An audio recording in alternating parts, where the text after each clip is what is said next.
कौन दोषी है इसके लिए? सरकार है। नहीं, सरकार वोट तो आपने दिया होगा ना, ढंग के आदमी को दिया होगा कि ये सड़कों के गड्ढे ठीक करेगा। नमस्कार, प्रणाम, मैं मंजीत सिंह और आप देख रहे हैं लोकार्पण।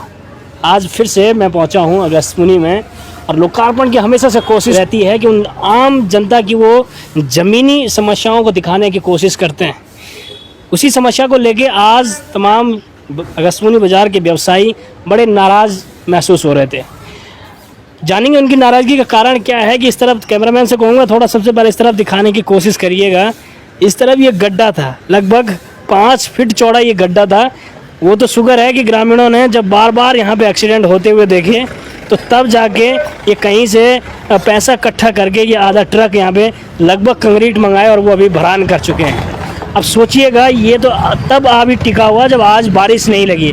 अब आप सोचिएगा अगर शाम को फिर से वापिस अगर फिर से बारिश लगती है तो देखिएगा ये गड्ढे, देखिएगा अभी भी ये गड्ढे धीरे धीरे और बड़ा होता जा रहा है। अब जानेंगे व्यवसायियों से कि क्या कुछ समस्या उनको हो रही है, कितने दिन से हैं और कितने एक्सीडेंट यहाँ पे हो चुके हैं। वैसे सबसे पहले तो नमस्कार, स्वागत है आपका लोकार्पण में। क्या प्रॉब्लम हो रही है आपको? नमस्कार भ्राताश्री, बहुत बहुत धन्यवाद, आप यहाँ आए, हमारी समस्या को आपने सुना। सबसे बड़ी प्रॉब्लम तो यहाँ पर ये है कि यहाँ पर इतना बड़ा गड्ढा हो चुका है, आए दिन लोग गिर रहे हैं, हम इनको उठा रहे, हॉस्पिटल ले जा रहे। हम कब तक ऐसा करते रहेंगे? और दुर्भाग्य है इस चीज़ का कि आपका NH है, ये यात्रा मार्ग है, केदारनाथ यात्रा मार्ग, और देखिए क्या दयनीय स्थिति है आज इसकी हो रही है।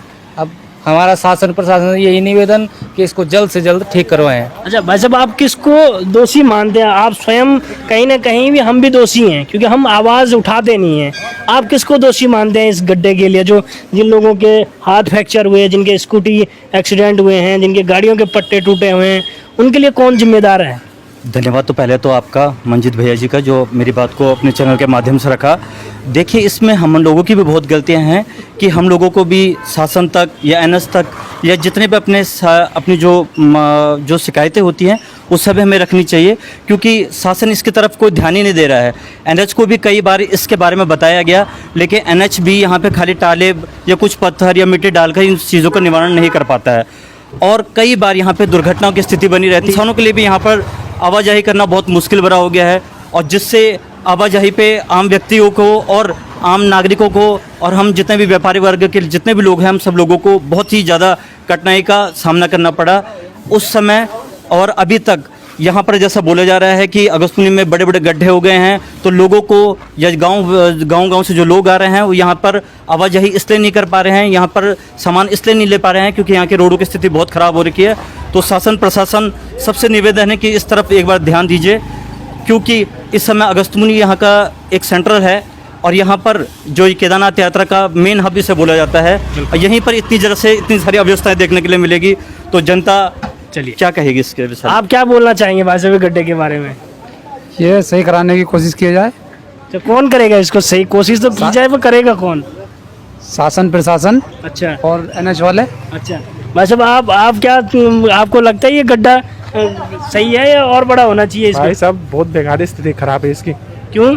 बरसात के आना है, सारे पानी का बेस यहीं पे बनता है भाई साहब। अरे ये तो आप व्यवसायियों को लग रहा होगा कि स्थिति खराब है, लेकिन तमाम जो अधिकारी हैं वो डेली लगभग रुद्रप्रयाग से ओखीमठ ब्लॉक में आवाजाही करते हैं, लेकिन उनको तो ये गड्ढा बिल्कुल सही दिखता है कि ये गड्ढा तो होना चाहिए सड़क में। सरकार को कोई ध्यान ही नहीं है इस चीज़ पे।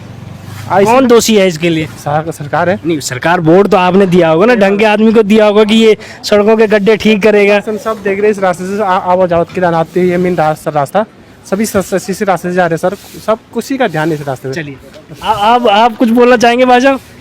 हाँ, क्या चीज? नहीं भाई जी, नहीं, देखिएगा ये बोलना पड़ेगा, हर एक आदमी को आवाज़ उठानी पड़ेगी, अपने हक के लिए लड़ना पड़ेगा।